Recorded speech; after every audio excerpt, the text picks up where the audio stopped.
या बातमीपत्राचे प्रायोजक आहे LIC ऑफ इंडिया। जिंदगी के साथ भी जिंदगी के बाद भी। संपर्क 9890 98 40 42। 160 किलोमीटर 160 किलोमीटर जवळजवळ 80% काम पूर्ण झालं। 1.5 वर्षाचं काम होतं, कॉन्ट्रॅक्टरच्या रोज मागं 80% काम झालं आणि आज आपण तो पाहतो आहोत। पाणी मांजर पडायला पडलं, बोगद्यातून पुढे आलं, पुणेगाव दरसवाडी दर बदल करत करत करत आज इथं पोहोचलं। हे समोर महादेवाचं मंदिर आहे। त्या भगवान शंभो शंकराला माझं सांगणं आहे, शंभो तुमच्या जटेतून गंगा अवतरली आणि ती वाहू लागली। तीच गोदावरी गंगा तुमच्या दर्शनासाठी परत इथं त्या डोंगरगाव मध्ये परत आली।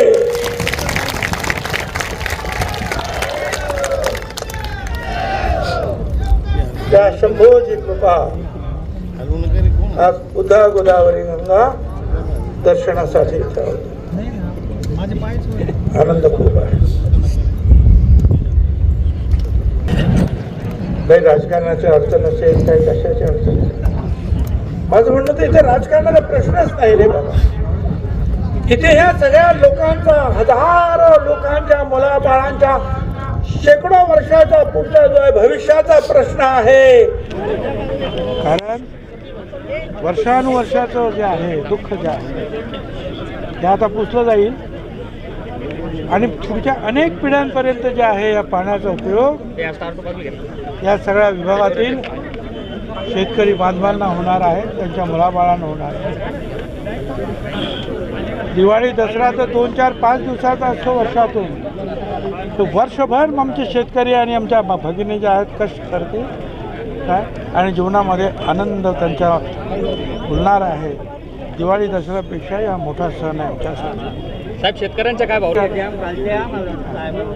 सगळे आत्ताच आहे, नाचता आहे, लहान मोठे नाचता आहेत, डोळ्यामध्ये अश्रू आहेत त्यांच्या। आणखीनही त्यांच्यासाठी काम निश्चितपणे याच्या पुढे आम्ही करणार आहोत काय। आणि हा विकासाचा रथ जो आहे हा कदापि थांबणार नाही। त्यांच्यावर आपण टीका करूया नको, कारण हे कामच एवढं जटिल होतं की त्यांना अशी खात्री होती की होणारच नाही। पण मी मगाशीच सांगितलं, प्रयत्न आहे रगडिता, प्रयत्नात पराकाष्ठा करा, तुम्हाला विजय मिळाल्याशिवाय राहणार। आणि अनेक वेगवेगळ्या ज्या योजना आखून कृत्या ऐकून हे आम्ही यशस्वी केलेले आहे। तर वेगवेगळे बंधारे बांधतात, आपण डॅम बांधतो, त्याच्यापेक्षा फार अवघड काम होतं आहे आणि तेवढं सगळं करून पाणी वळवायचं, ते डोंगरातून 11-12 किलोमीटर घेऊन यायचं टनेल करून आणि परत 160 किलोमीटरचा प्रवास त्या कालव्यातून करायचा आणि पोचायचं। ते काम कठीणच होतं आणि त्यामुळे त्यांचं जो काही म्हणणं होतं ते काही चुकीचं होतं असं मला वाटत नाही। ते पूर्ण झालं, त्याचा आनंद आहे मला।